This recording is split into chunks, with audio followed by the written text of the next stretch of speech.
Hey, Bianca here, and welcome to Teach Like Bianca. And in this video, I'm going to be sharing with you 5 teaching strategies you can learn this summer that's going to up level your teaching practices for the school year. You are being evaluated on another level next year, or if you are thinking about going into maybe some sort of instructional coaching or literacy coaching, these are all practices that you can use to help you gain that position that you want. It also might mean, depending on what district you're in and what type of school system you're in, it can also mean more money, which is a great time for you to work towards something new and to up level your education, and to actually could possibly mean more money in your pocket.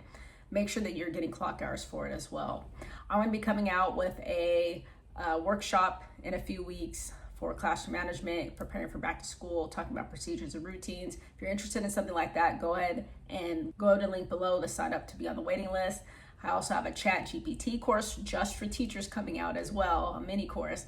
Go ahead and sign up for that and get on the waiting list for that as well. If you have any questions for me, please feel free to reach out, comment, like, and subscribe. Let's go ahead and get into the video. Welcome to 5 game-changing teaching strategies that you can learn this summer to help you prepare and grow to get ready for the back to school season. Let's go ahead and get started. So if you're wondering why you should be using summer to up-level your teaching, I'm going to tell you it's the best time. And I know I've talked about creating your summer bucket list and dedicating one day to maybe some low-level, low-stress PD. This is the reason why. It's time for you to recharge and reflect on what worked and what didn't work. So you should have already reflected on the past school year, which is something I usually do that first week right after school is out. And then you're able to learn new strategies without any classroom pressure, without grading, lesson planning, anything else that's going to get in your way. You have your own free time and free will to really start working on something that you want to reflect and grow on within your own teaching practice. And then you're able to be the teacher your future self will thank you for, because for me, using the strategies that I learned in the summer, I could take with me into the school year without having to learn anything new. And it always works out best for me that way.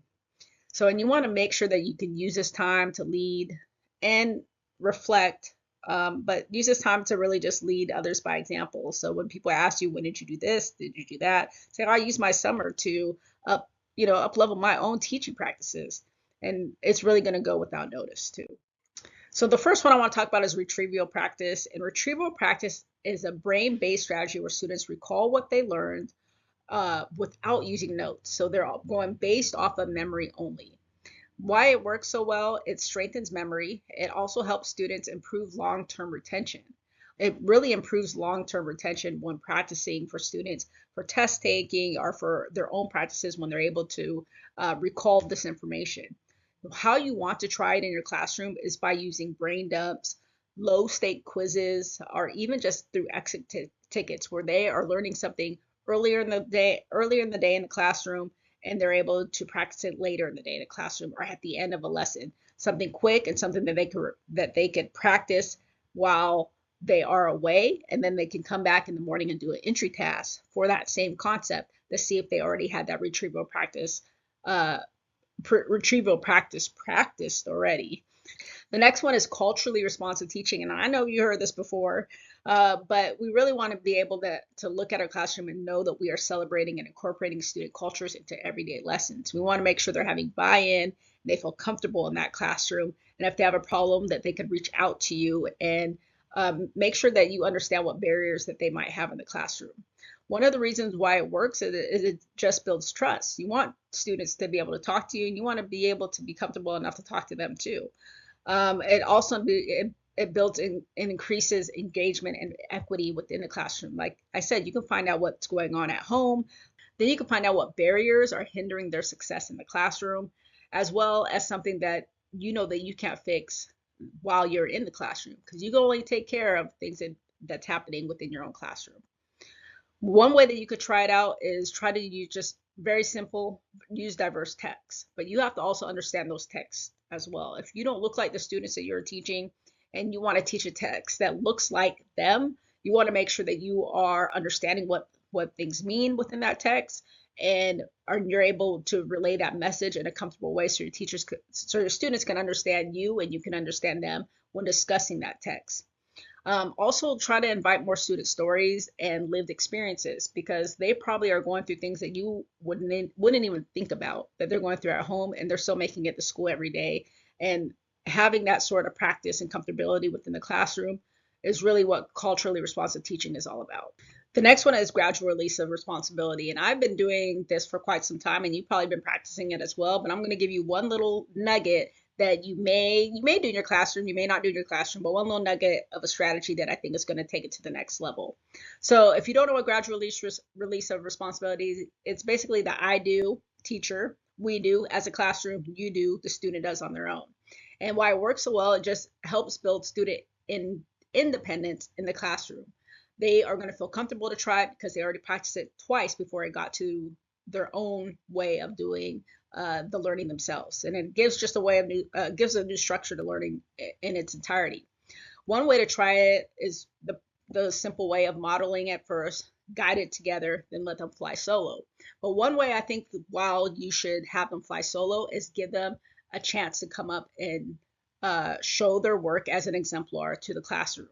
Invite them up to the front of the classroom, show it up on the board, show it where they're able to teach and model it to the rest of the class, because students are always going to listen to the other students. So give them that time to have an exemplar to follow that's a student made exemplar where they worked on it on their own. And that's going to be a great way to show gradual release of responsibility and also continue to build that classroom culture within the classroom. The next one is trauma informed practices. And I felt like in the last, 5 years or so, we have really gotten very close to this word trauma informed practices. And especially coming out of the pandemic and online teaching, we really wanted to be able to support learners growing and creating an emotional well-being for them in the classroom and creating a safe environment. We noticed that all the barriers that were happening during that time during online teaching, and I felt this is what kind of grew out of the online learning that we were all in for a year and a half. So this just supports all learners in creating emotional safe environments. And if we can only protect and we can only control what we have in our classroom, and as far as they get beyond the classroom doors, we also want to make sure that we can just give them little nuggets so that they could take with them that they can do outside of the classroom. For example, this works so well because it builds trust. We are learning about our students and we are understanding what our students are going through outside the classroom. It helps students stay regulated and stay engaged. We understand that what limits that we can push them towards and what they can do in terms of our classroom. We always want to set expectations high, but we also want to make sure that we are understanding what they might be going through at home. We can't practice what they might feel is a trauma reflection or a trauma response in the classroom that's going to leave a heavy burden for them to be not successful at learning in your classroom. You always using a calm tone. One big simple trauma informed practice that could happen is raising your tone. That might be something that they hear every day at home, and it might not be something that they could respond to within the classroom. A lot of times kids are going to shut down, and that's where we lose them. So creating that calm tone, having predictable routines. Sometimes that routine, that structure you have in the classroom is all the students have ever. So having that structure and those routines in place really makes them feel safe. And then offer a variety of choices. That choices and that differentiation that you have in the classroom really connects them to having their own independence and knowing that they're understood in the classroom by just giving them that choice. One way that you could try to do this is just create a calm classroom list and do that together as a classroom. This will build a sort of classroom culture that students aren't used to, that they can create some buy-in to as well. Another strategy that you can learn this summer is project-based learning. Now, project-based learning is where students are able to solve real-world problems through engaging projects. They're also able to basically create their own project. If they want to create a project where they turn in a brochure or a presentation, maybe build a web page or a skit, that's part of project-based learning. And why it works so well, it just encourages students to have critical thinking and collaboration together. And it builds real world skills where they're working on projects together, which is something that they're going to have to do at least sometime later in life, especially if they're working on any sort of job that requires that where they have coworkers. One way that you could try it is just start with a big question and plan it backward, kind of like a Wiggins backward design. They're able to answer the question, but also make sure that if they want to come up with a skit at the end, how are they going to solve that question or answer that question with that skit? So it's a really fun way for students to learn and be engaged, and it's going to be something that's really going to have a lot of buy-in with your students.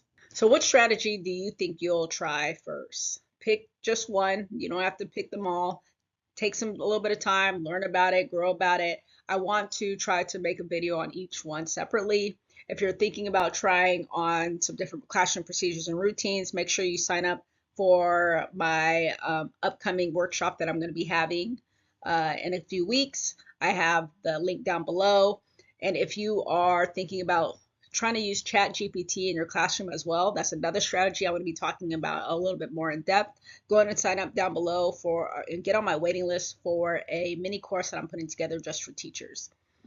So if you want to keep learning and growing with me, make sure you comment what strategy you're going to be working on. Subscribe to Teach Like Bianca for weekly strategies, real talk for real teachers. Also, if you want to get on my email list and get some other freebies and things that can help you in your classroom, go ahead and check out my links in the description below as well. Thanks for watching, and I'll see you next time.